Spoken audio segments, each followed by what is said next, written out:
jami'an. Akhirnya dia kata, kita kena ni, kita kena sewa bangunan masjid. Lama tak pakai dewan ni, kita sewa pergi mahakit, baru dapat income pada masjid. Daripada berapa ratus naik 1000 lebih sewa dewan tak pernah diguna sebelum ni.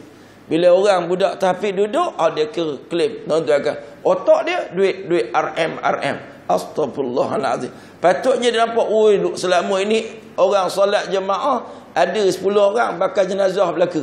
Sekarang alhamdulillah dah ada budak tahfiz 30 orang, dah tambah jadi 38. Oh alhamdulillah, ini income besar ni.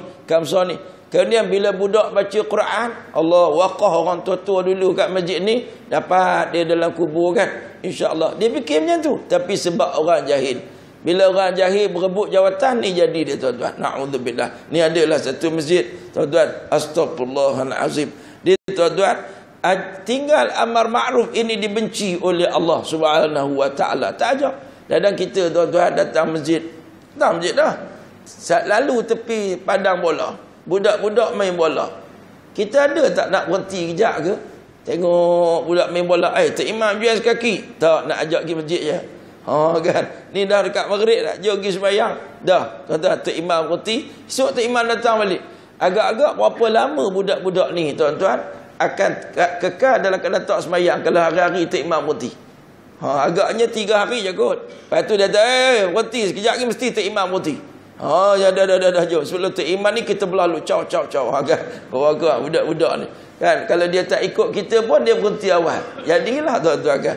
Kalau semua orang berhenti pula, dia kata, tadi Tok Siak berhenti. Sekarang Tok Bilal pula. Tok Imam berhenti pula. Dia kata dahsyat. Tak berubah lagi kita teruk ni. Semua orang pakai ajak mengajak. Inilah tuan-tuan, Allah marah sangat kalau kita ni tak nak ajak mengajak kepada makruf dan kita biarkan mungkar berleluasa dalam masyarakat. Tuan-tuan, inilah menyebabkan bala datang daripada Allah bila satu masyarakat dibiarkan tanpa bimbingan, tanpa tuan-tuan arahan ataupun ajakan untuk kembali kepada Allah Subhanahu wa taala. Baik. Kata Sufyan As-Sauri, dia kata kalau kau tengok satu orang pandai Quran, orang sayang semua, jiran sayang, kawan-kawan puji, itu tanda dia suka bodek. Itu tanda dia suka bodek orang. Dia tidak tegas mengajak kepada kebaikan. Tok guru ni tuan-tuan, yang kata alim ulama pandai Quran ni mesti musuh ramai. Musuh ramai bila dia ajak kepada Al-Quran. Tuan-tuan tengok, ya, Tok Guru ni Aziz contohnya rahimahullah. Apa orang tak fitnah ke dia? Macam-macam orang fitnah dia, ada banyak tanah lah kat Kota Baru, buat report polis. Kita tengok tak ada pun.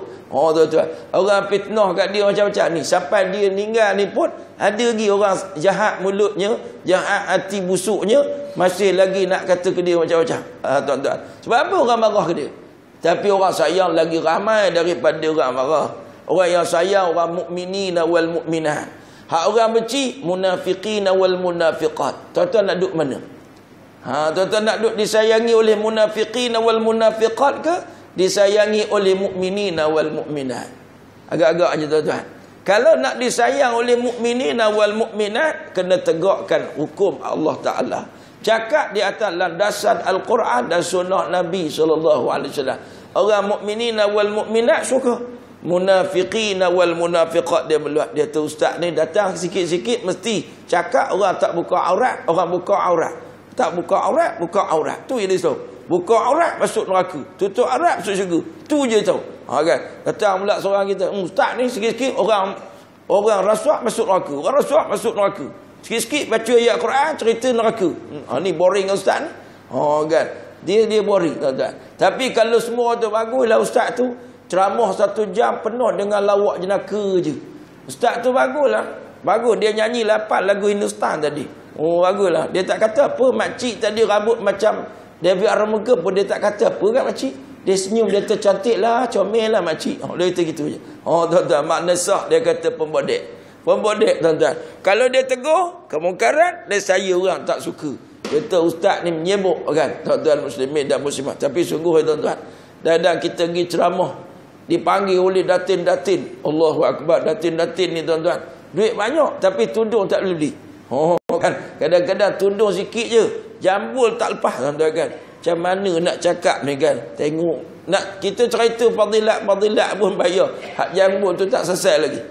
Nak cerita jambu tu tuan-tuan jenuh pilih ayat. Tapi nak cerita. Memang ada skill untuk pusing. Tapi faham ke tak faham? Agaknya sebelum dia panggil kita ceramah, berapa puluh ustaz dah ceramah. Kalau ada 3 ustaz tegur tentang rambut, agak-agak jambut dia ada lagi tak? Tapi saya yakin 10 ustaz sebelum kita bersama je. Dia tak apa, dakwah ni kena step by step. Step by step 80 ustaz datang semua tak cerita bab jambul ni. Sebab apa? Takut datin terasa hati. Kan? Contohnya. Macam mana nak cakap tuan-tuan, nak bagi dia rasa hati dia tu, dia rasa nak berubah. Payah tu tuan-tuan.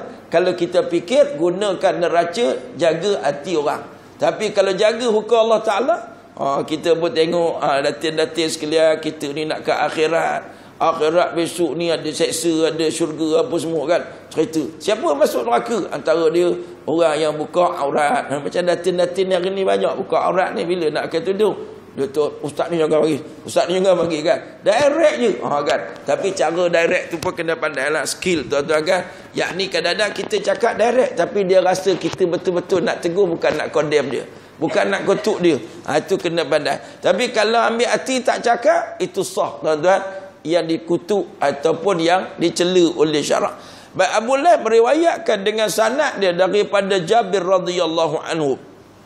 Dia kata Nabi SAW bersabda, "Ma min qaumin yakunu fihim rajulun ya'malu bil ma'asi wa yaqdiruna an yughayyiruhu fala yughayyiruna illa ammahumullahu bi'adzabin qabla an yamutu." Na'udzubillahi min zalik. Maksud dia kata tidaklah berlaku atau terjadi pada satu-satu kaum di mana dalam kaum tersebut ada orang buat derhaka, buat maksiat. Sedangkan kaum itu boleh cegah. Dia lalu tadi tepi tasik, ada 2 orang duduk. Laki-laki dengan perempuan. Lalu seorang nampak, bukan tak boleh cegah, boleh. Kono pergi motor situ, ni dah kahwin ke belum? Dah kahwin ke belum?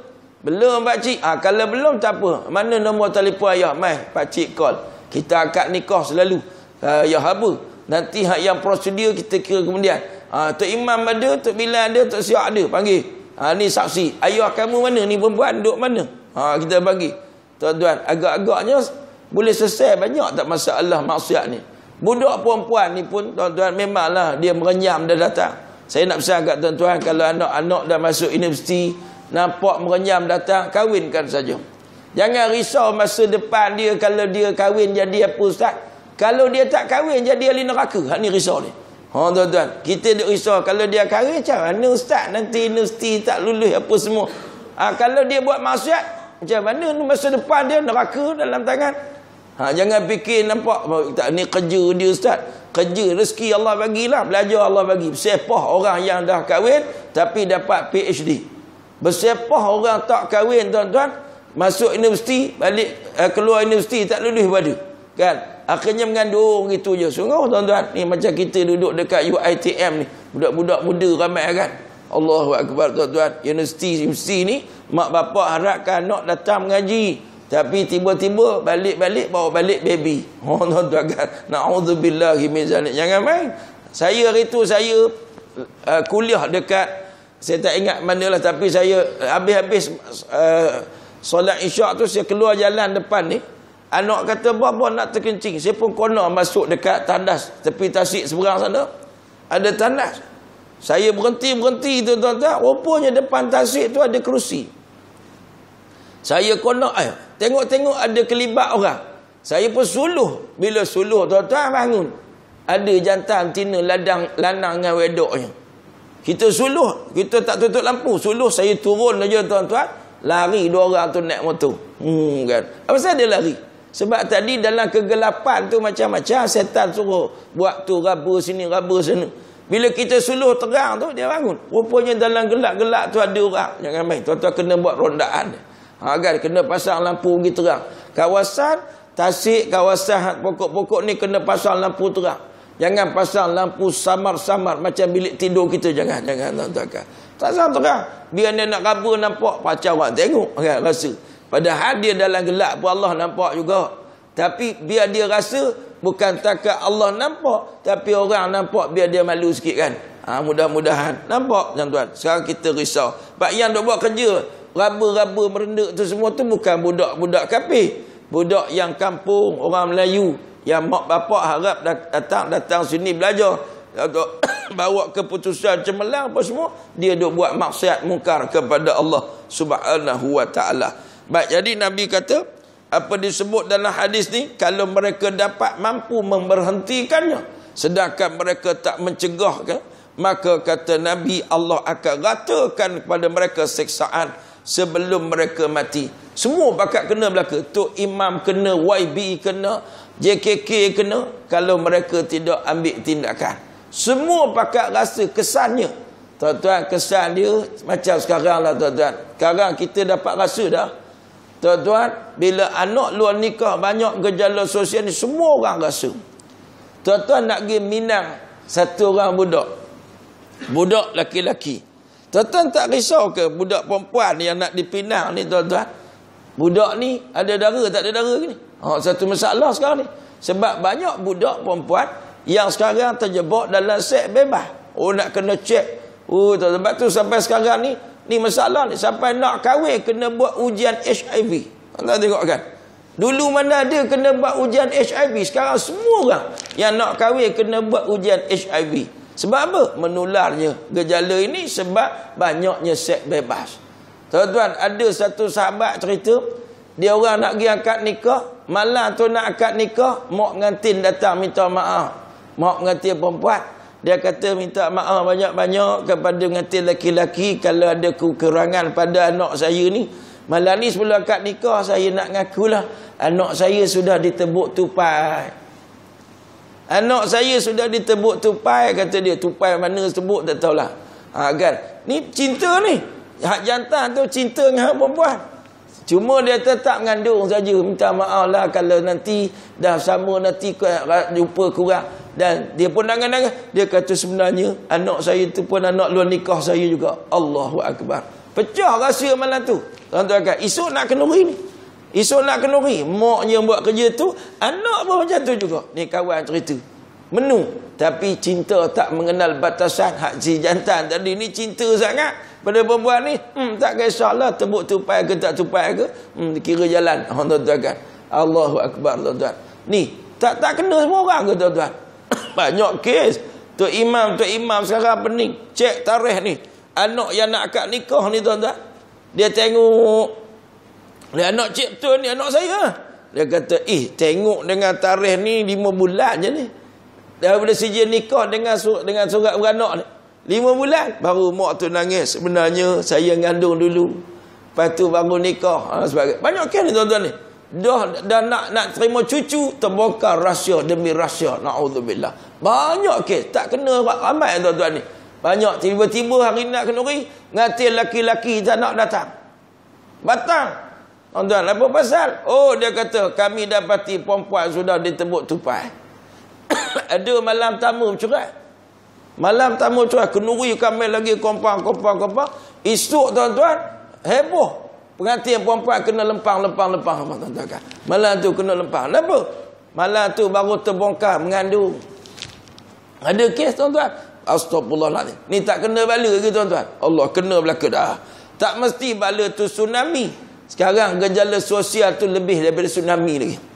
Yang tuan-tuan melonggu anak luar nikah. Siapa nak ni tuan-tuan? Nak tangguh? Siapa nak jaga? Ni sekolah-sekolah yang sekarang ni asrama yang diwujudkan untuk jaga budak-budak ni yang terlanjur ni. Allahu Akbar tuan-tuan. Banyaknya kes-kes ni yang kita nak cerita ledakan ataupun kita sebut sebagai bala yang menimpa semua orang tangguh.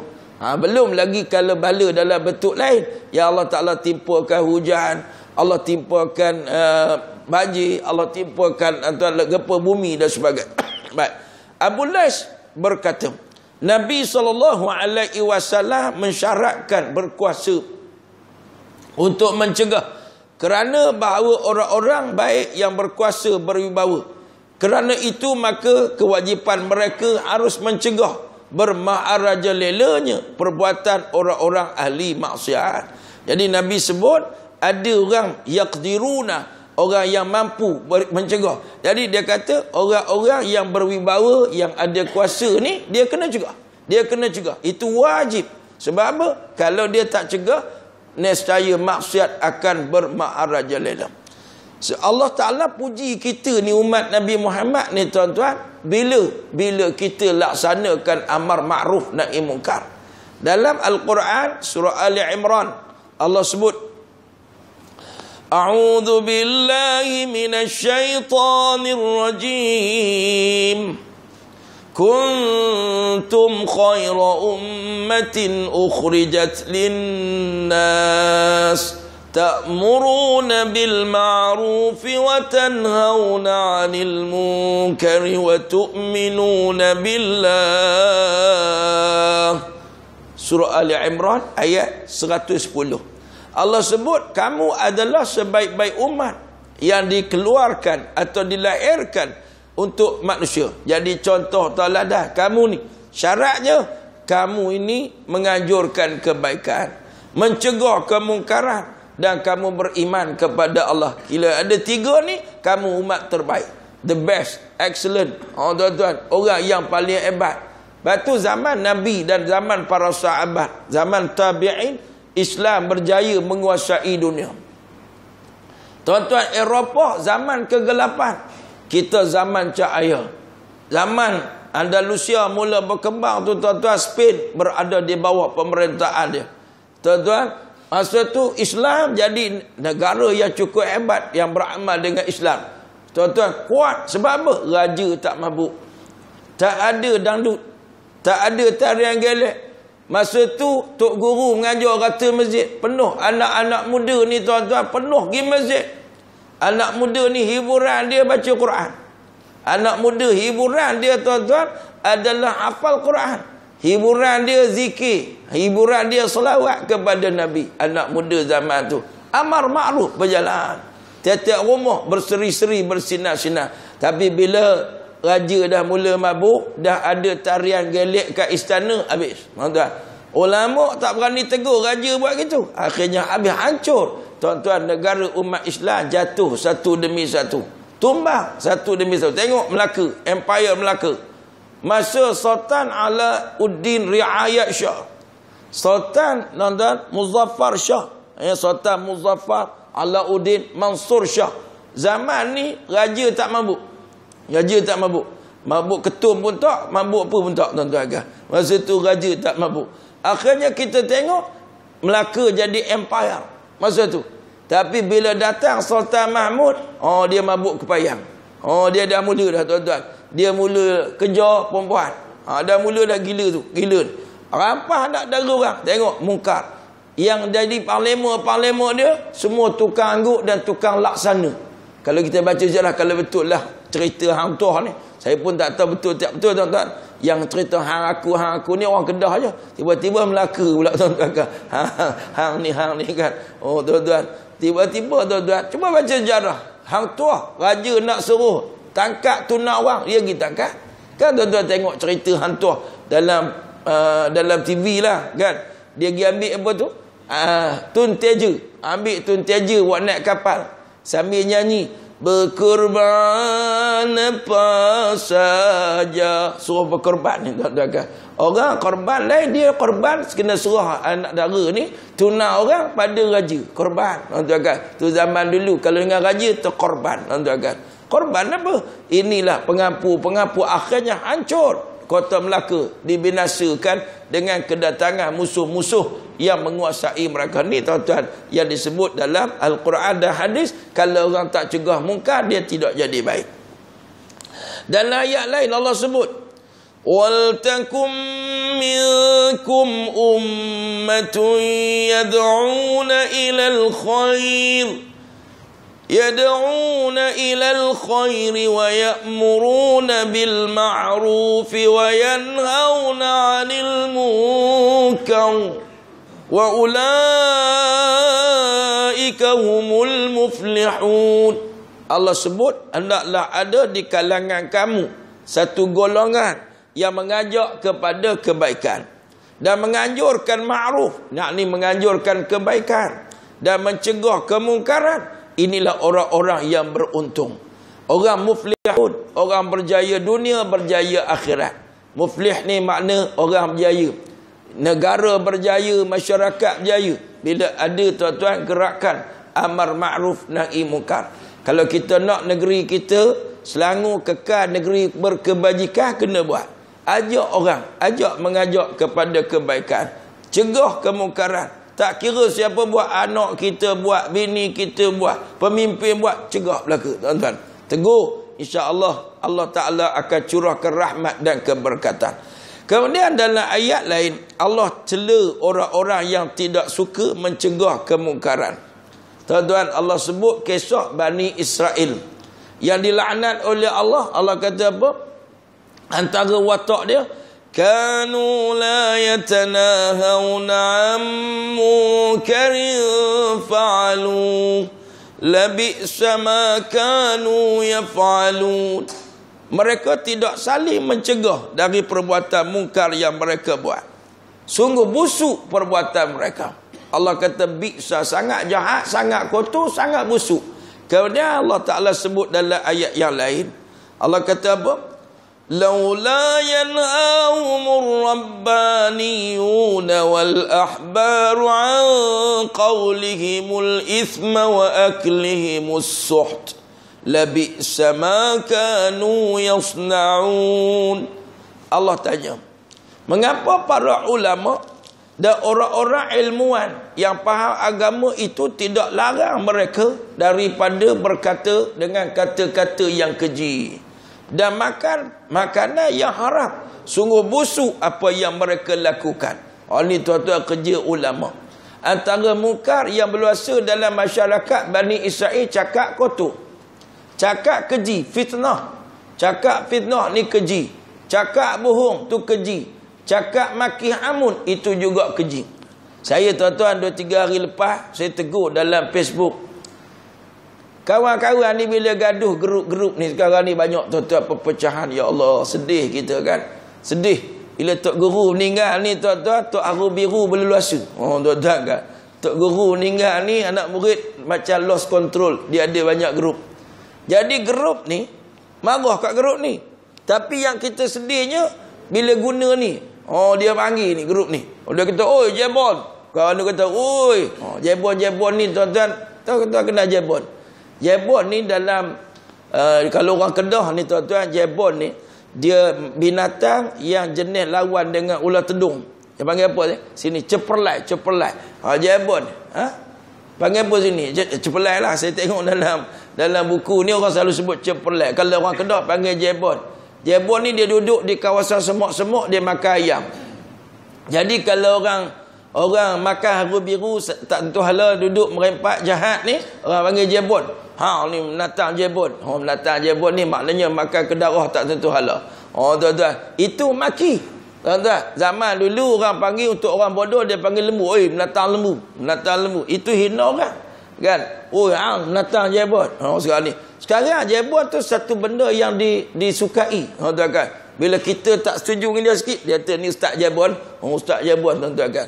Saya kata astaghfirullahalazim. Benda ni benda berdosa, hina orang. Awak tak setuju dengan pandangan dia boleh. Dia tak setuju dengan pandangan kita boleh. Tapi maki dia salah.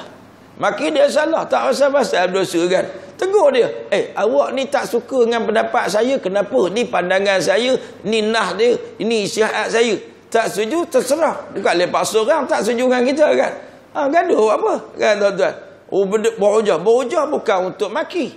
Berhujah bukan untuk hamun orang. Berhujah ni untuk cari kebenaran. Tujuan kita berhujah, berdebat.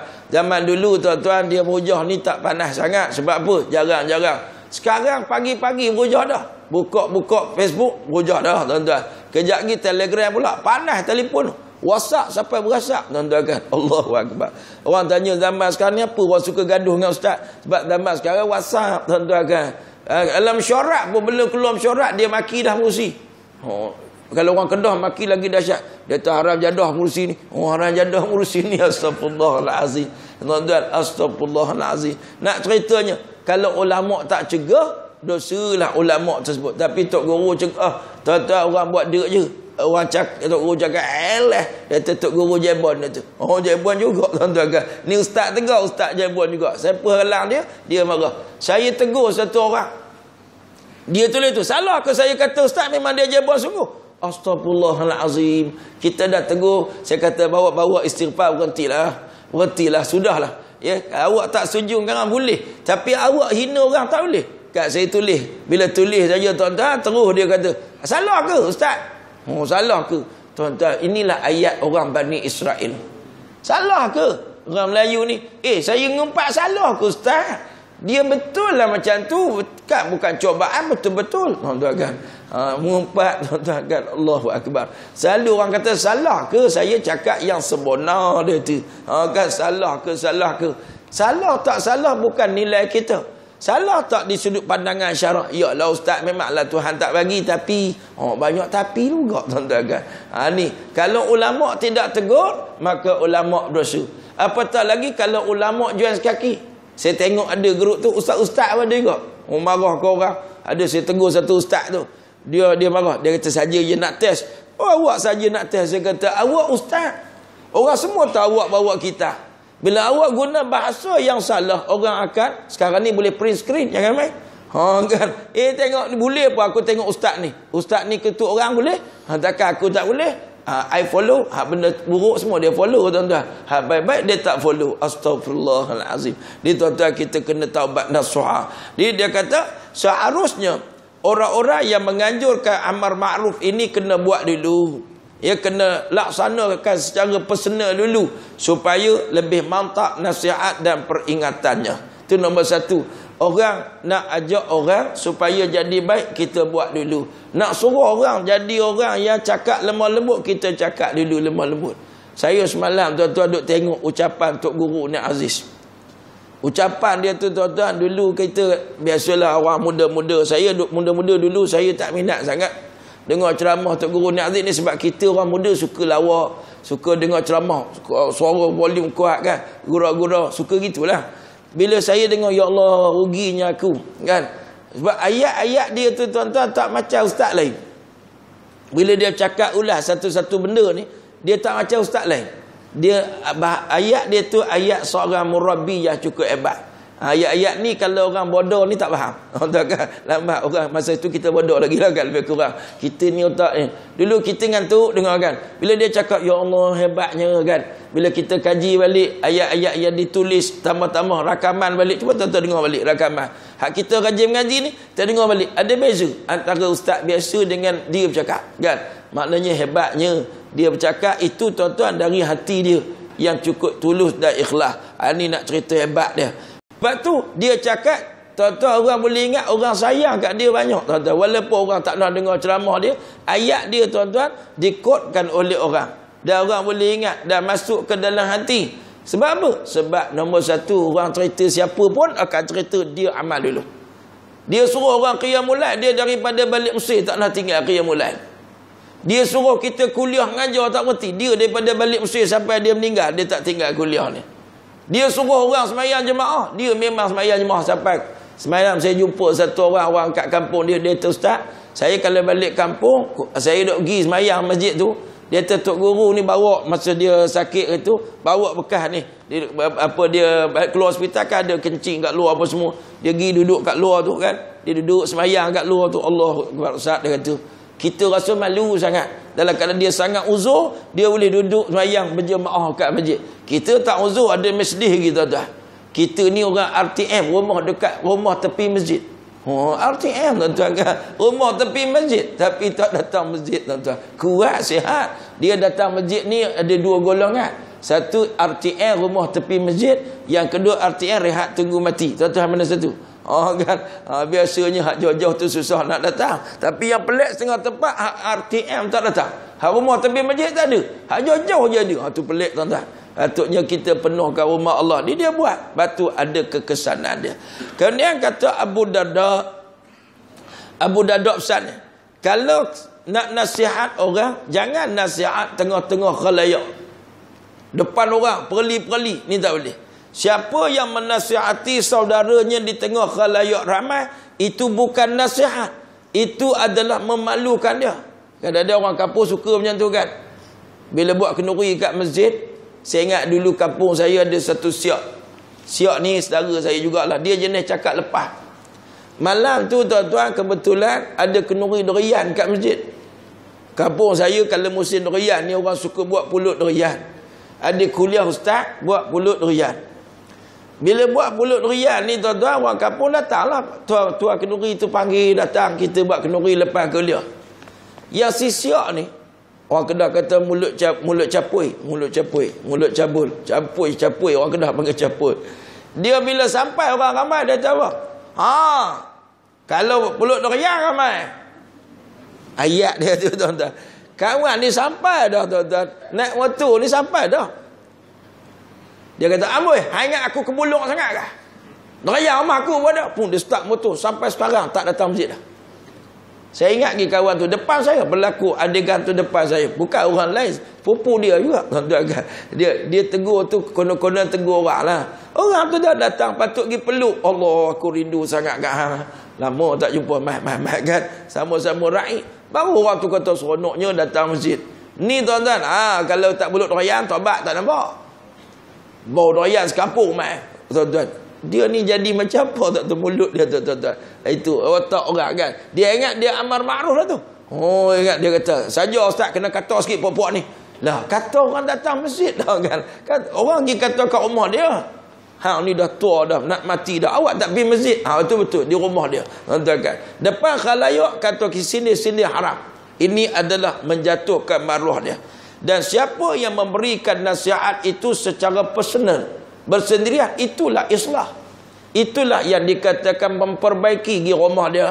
Mat, hang dengan aku sama-sama tua. Hang dengan aku umur sama. Aku 65, hang 65. Kan, kita ni umur subsidi dah. Hang bila nak pergi masjid? Kan, direct. Hang bila nak pergi masjid ni? Hang bila nak sokong perjuangan Islam ni? Dulu kini selamanya jahil hang ni. Bila nak berubah ni? Kan contohnya. Hang ni bila nak pergi Mekah ni? Hang bila nak tutup aurat ni? Cakap personal, tuan-tuan kan. Cuba cakap personal. Dia tuan-tuan depan face to face. Ni kita suka cakap Facebook. Facebook ni bahaya tuan-tuan. Kita tulis dekat Facebook kita punya ni nak dapat like banyak tuan-tuan kan. Like banyak tapi malaikat dislike tuan-tuan kan. Jangan main. Kita ingat kita hebat tuan-tuan. Pergi cakap sorang-sorang. Baik kemudian tuan-tuan muslimin dan muslimat, kalau tidak berkesan nasihat dengan rahsia, baru boleh minta tolong pada orang yang baik untuk mencegahnya daripada perbuatan maksiat. Maka jika tidak dikerjakan yang demikian, pasti perbuatan maksiat itu akan merebak dan bermaharajalela sehingga membinasakan mereka semua. Dah tegur tak jalan, minta tu imam tolong. Minta. Kalau dia buat maksiat kat dalam rumah dia, kita tahu, baru bawa tuan-tuan. Jawatan kuasa kita angkat. Tuan-tuan kan. Tapi tengok bunga-bunga dia, jangan bagi jadi. Orang Melayu pelik. Dia kata, "Ustaz, nampak gaya dia orang sembang-sembang nak dating tu Ustaz." Nanti kita tunggu. Datang perempuan tu duduk. Masa tu kalau kita datang tegur, memang tak jadi muka. Tapi itu Ustaz, relax Ustaz. Dia 15 minit lagi baru dia buka seluar ni. Kita tunggu dulu. Allahu akbar tuan-tuan. Ni haram tuan-tuan. Duduk skoding tunggu. Tunggu apa? Tunggu. Dia tak raba lagi Ustaz. Jauh lagi ni. Kan? Itulah haram tuan-tuan kan. Kita datang nampak duduk ni terus pergi datang. Assalamualaikum. Waalaikumsalam. Ni dah kahwin belum? Belum. Kan? Baca nasihat sikit. Duduk dua-dua ni datang betina. Kita cerita depan-depan dia kan. Dua orang ni. Tak payah bising-bising. Anak kalau kita ni jadi anak dara, memanglah orang lelaki kenal. Tapi jagalah adik. Kalau adik mengandung nanti orang macam siapa nak tanggungjawab? Baik adik minta suruh kahwin sekarang. Kan kita nasihat. Mana bagi telefon, pakcik nak telefon. Buat apa? Kahwin lah. Kan. Pakcik suka je orang kahwin-kahwin ni. Kan.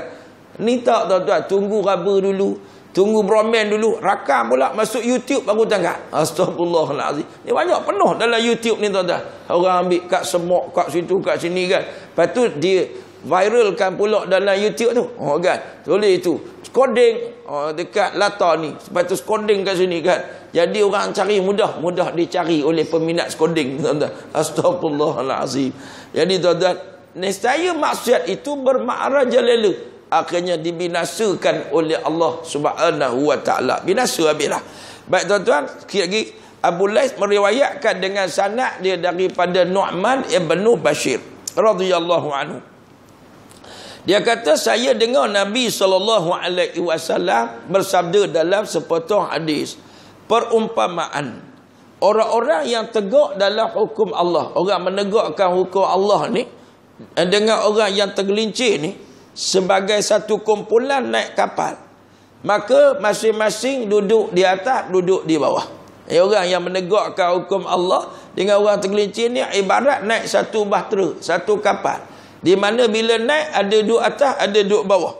Maka bila jalan layar saja kapal tersebut, tiba-tiba orang yang duduk di bahagian bawah ni dia nak air. Bila dia nak air, dia pergi ambil kapak. Lalu kawan-kawan dia tanya, buat apa kapak ni?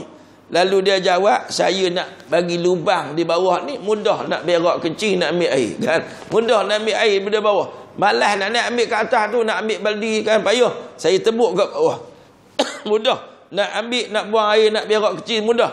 Lalu sebahagian daripada mereka yang melihat berkata, biarlah ke dia nak lubang tempat dia duduk, biar ke dia. Sebahagian lagi kata, jangan kamu biarkan dia melubangi daripada bawah kapal, nanti binasa kapal ini, tenggelam kita yang duduk di atas. Bila semua mereka dapat menahan dia daripada melubangi kapal itu, selamatlah. Dan selamat semua. Selamat dia, selamat orang atas sekali. Tapi kalau mereka membiarkannya dan tak cegah, binasalah mereka itu, dan binasalah orang-orang yang tidak mencegah. Kapal bocor, habis semua. Sebab tu tuan-tuan, duduk dalam jamaah Islam kena buat begitu. Orang nak binasakan bahtera perjuangan, kena cegah awal-awal. Sebab apa? Binasa habis satu bahtera perjuangan. Begitulah dalam masyarakat. Kalau Allah nak bala habis semua tuan-tuan, sekampung kalau dah mula orang buat maksiat, orang jual ketum kampung kita biar je. Mula-mula seorang tak pergi ketum, lama-lama habis tuan-tuan sekampung menagih ketum. Silat-silat tu imam sekaki tuan-tuan. Oh kan, jangan main. Dah habis semua. Macam sekarang ni rokok. Rokok tu tuan-tuan, dia mula dengan satu orang bagi malih kenuri. Rokok haram. Saya balik kampung ceramah, kata-kata saya sebut berkali-kali. Sebab saya kata punca rokok merebak ini sebab Tok Imam isap rokok, Tok Bilal isap rokok, kenuri bagi rokok tuan-tuan. Habis kampung. Mula seorang isap rokok. Lepas tu bila kenuri, dia tak ambil rokok free. Kampung saya dulu cukup jahat orang kampung. Tuan-tuan, bagi rokok free kat budak-budak basuh pinggan. Saya kata kenuri ni haram, menyebarkan benda maksiat dan tak dapat pahala. Kan? Orang kampung terkejut. Ya ke? Iyalah. Awak ni nak buat kenuri syukur pada Allah, awak bagi benda haram kepada budak-budak, menyebabkan habis satu kampung isap rokok kerana kenuri. Dulu kampung saya isap rokok semua kerana kenuri. Budak-budak yang tak pernah try dapat rokok sekotak seorang. Sebab apa? Jadi budak basuh pinggan kan. Budak angkut, orang panggil apa ni sekarang ni? Budak penangga. Budak penangga ni tuan-tuan, dia dapat tuala satu, selamat pagi, good morning, rokok sekotak. Tu je tuan-tuan kan. Orang kampung dulu kan. Budak-budak dulu suka dia. Dapat tuala good morning buh kat sini. Lepas tu tuan-tuan, sekarang lagi pandai tuan rumah dia buat t-shirt kan. Itu lagilah. Tapi biasa untuk adik-beradik dia bagi t-shirt lah dulu kan. Dulu bagi rokok sekotak ni, semua budak buh ni, bapak tengok aja. Bapak kata kita serupa. Bapak ni isap rokok macam kau. Habis satu keluarga isap rokok. Orang kampung tu macam mana budak-budak isap rokok sekarang ni? Tu kenuri kan. Kenuri. Saya buat kenuri mula-mula dulu ni. Lepas saya kahwin, pak mentua saya nak teruskan juga lah, orang kampung kan. Saya kata mana boleh haram. Senyap pak mentua saya kan. Tak boleh haram kita bagi. Nanti orang kata ustaz apa bagi. Dia tak kira dapat mentua ustaz bagi. Kan saya kata boleh. Pak mentua dia nak ikutlah orang pakat-pakat ni kan. Rokok siapa jaga. Saya kata haram kenuri tak boleh rokok. Tak boleh. Habis tu orang nak basuh pinggan. Tak payah basuh pinggan. Saya pergi beli polystyrene. Makan, tak makan sudah kan. Kita ustaz-ustaz ni kena berani buat perubahan. Orang kampung komplain. Jangan main. Mula-mula kita buat polystyrene tu, tak ada pinggan lah. Sindir tu tuan-tuan. Pinggan tak ada. Tuan-tuan, belagaknya kan. Kita insya-Allah lama dah polystyrene kan. Kita kaya benda dia lagi tuan-tuan kan. Yang sedih yang BMW ni tuan-tuan, tak komplain nak basikal, tapi komplain pula kan. Tapi kena layan lah orang kampung kan. Dia biasa diraih pada hari tu. Kita buat gitu tuan-tuan. Sebab ni nak bagi, bukan sebab nak action apa. Sebab budaya hisap rokok ni kita nak basmi. Kan senang tuan-tuan ni. Kita kena banyak tindakan-tindakan kita ni kena berani menongkah arus kan. Tegur banyak kali. Tu nak buang solat jenazah kena bayar. Oi, kita nak tegur, saya ditunda Wahabi tegur. Saya kata tuan-tuan datang bayar Apa nak bayar kereta? Kereta bayar RM40. Kereta RM40. Baru ni Tok Imam mana masuk dalam ni kan, masuk surat khabar tu sampai 4,000 lebih. Tu lah karut. Saya kata semayang jenazah ini dapat 2 qirat daripada mah. Kuliah, ustaz-ustaz kena kuliah. Semasa Jumaat tu cakap, tuan-tuan kalau ada orang mati jangan panggil orang pondok. Jangan panggil adik-beradik orang kampung. Ni kawan kita sekelas, kawan kita sekampung, adik-beradik kita, mari semayang ramai-ramai. Kan payah sangat solat jenazah, rokok tak ada, sujud tak ada, tak boleh. Senang sangat tuan-tuan kan. Bagi kursus dulu, tapi ustaz-ustaz kena cakap selalu kan. Sampul jangan bagi, simpan. Kita yang hidup pergi sedekah pada keluarga si mati. Apa pula menyebut kawan tu nak sedekah kita pula kan. Ubah kan. Tu imam nak talqin. Talqin pun klaim tuan-tuan, jangan main. Klaim talqin. Kan kerja tu imam tu. Kerja tu imam. Tak talqin sudahlah tuan-tuan. Tak talqin, anak dia hidup sebelah. Ayah, kejap lagi mak dekat tanya ayah jawab elok ya. Kan talqin lah tu tuan-tuan kan. Anak tadi talqin. Tak bukan payah sangat tuan-tuan kan. Ayah ingatlah dulu ayah semayang apa semua, ayah semayang, ayah baca Quran. Kalau mak dekat tanya imam siapa, Quran ayah dah bacalah. Kan talqin. Cakap dengan ayah kat kubur. Boleh tak boleh? Boleh tuan-tuan. Senang sangat. Tapi kita nak ikut prosedur. Tu imam kena bayar cas gitu cas ni. Dia tu ustaz ni komplain sedekah kata imam. Tu imam patut sedekah kat keluarga si mati tu kan. Kan keluarga si mati. Contohnya kita nak ubah ni bukan main payah, tapi kena tegur tuan-tuan masyarakat. Sihat kawan saya mati pak dia tu habis 6,500. Berhutang 6,500. Saya tanya banyak mana habis ni bayar kereta? 6,500 ustaz. Ya Allah kan. Bayar. Tak apalah kerana ayah. Alangkah baiknya kalau dia pergi wakaf untuk ayah dia. Kadang-kadang ayah haji pun tak pergi lagi. Badal ke haji ayah kan. Ayah ada hutang, bayar hutang ayah. Ni duk sibuk sedekah ke orang. Contohlah kan. Ni ustaz-ustaz kena tegur. Tapi tuan-tuan gitulah. Kalau ustaz-ustaz tak tegur, ni masyarakat ibarat naik kapal tenggelam leka-leka. Ustaz-ustaz please safe. Please safe, takut orang tunda Wahabi. Kan tuan-tuan, risau sangat tuan-tuan. Kita kata kita kena declare kita mazhab Syafi'i. Bawa kitab Syafi'i. Tanya orang-orang yang buat kerja khurafat bid'ah ni, Syafi'i mana kamu habis? Kita daripada kecil mengaji mazhab Syafi'i tak jumpa hak karut dia buat ni tuan-tuan kan. Dia buat salah, dia gunakan hujah dia Syafi'i. Mana boleh? Imam Syafi'i ni tuan-tuan, imam yang sangat jaga syariat. Imam Syafi'i imam yang dikenali sebagai Nasirus Sunnah, sebagai pendokong sunnah. Ya tuan-tuan, Imam Syafi'i hafil Quran. Imam Syafi'i tuan-tuan satu hari baca Quran 10 juzuk. Satu hari dia khatam 3 hari sekali. Imam Syafi'i rahimahullah. Qiyamul lail dia tuan-tuan dia cukup jaga sejak daripada kecil. Hebatnya. Tiba-tiba kita ni buat benda salah, kita Syafi'i boleh. Kita Syafi'i boleh. Membuat sedap tuan-tuan. Kita tak apa ustaz, isap rokok ni mazhab Syafi'i kata okey. Tu dia tuan-tuan. Astagfirullahalazim. Bila pula Imam Syafi'i kata isap rokok boleh ni tuan-tuan kan. Zaman dia bukan ada Rosman, bukan ada Polmol tuan-tuan, bukan ada Dengil, apa semua. Benson tak agih-agih tak ada zaman sekarang. Waduh tuan-tuan. Jadi balik tadi tuan-tuan. Jadi kita dapat cegah ini tuan-tuan, makna kita dapat selamat insya-Allah. Baik, kemudian sikit lagi Abu Darda radhiyallahu anhu dia kata, kamu harus melakukan amar ma'ruf nahi munkar. Dia kata Abu Darda pesan, kamu wajib mesti buat amar ma'ruf nahi munkar. Kalau tidak kamu akan dibalakan oleh Allah. Apa bala dia? Bala dia kamu akan dikuasai, ataupun Allah akan jadikan penguasa yang menguasai kamu orang-orang yang zalim. Kalau tak ajak masyarakat pada agama tuan-tuan, masyarakat pilih pemimpin salah. Ni bala besar ni.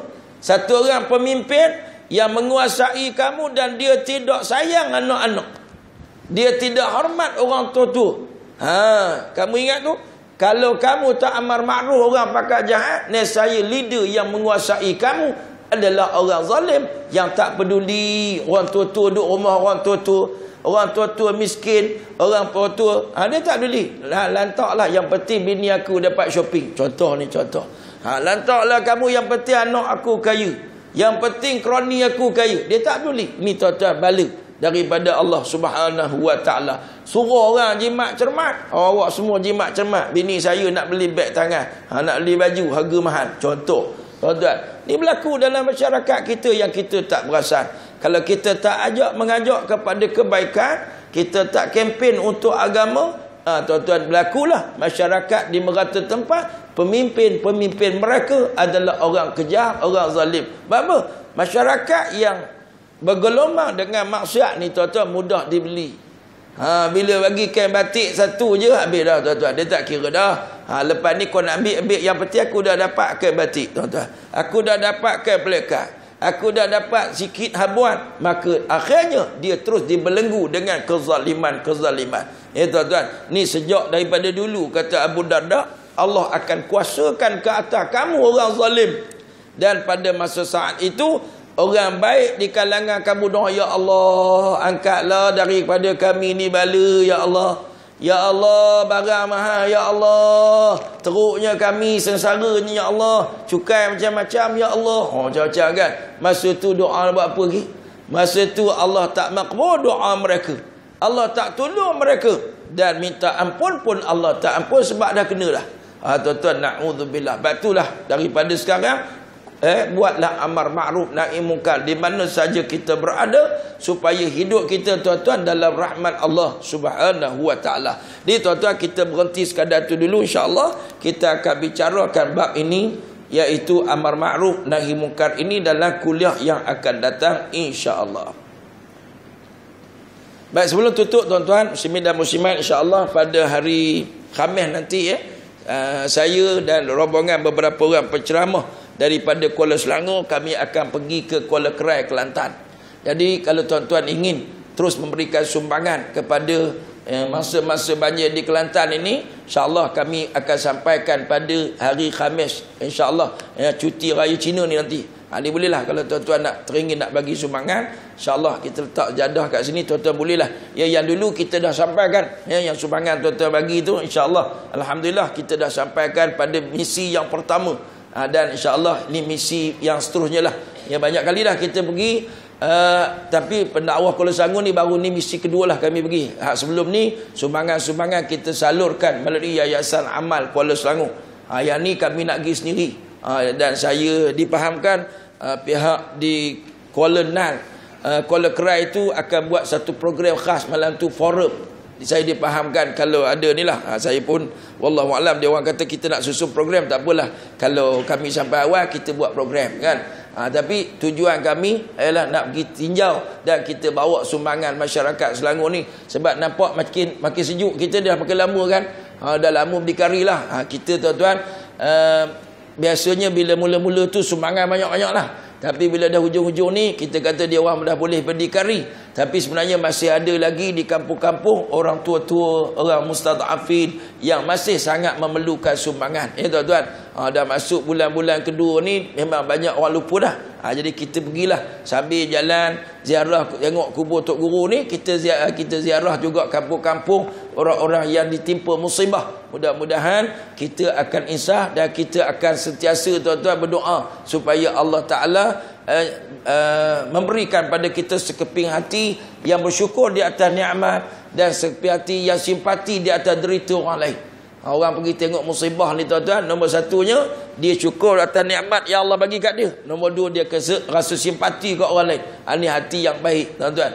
Hati yang tak baik, dapat nikmat tak syukur. Tengok orang dapat musibah dia seronok. Na'udzubillah. Ini tuan-tuan hati munafiqin. Betulnya kita simpati pada orang-orang yang diuji oleh Allah Subhanahu wa taala. Wallahu a'lam. Aqulu qali hadza wa astaghfirullah li wa lakum. Wassalamualaikum warahmatullahi wabarakatuh.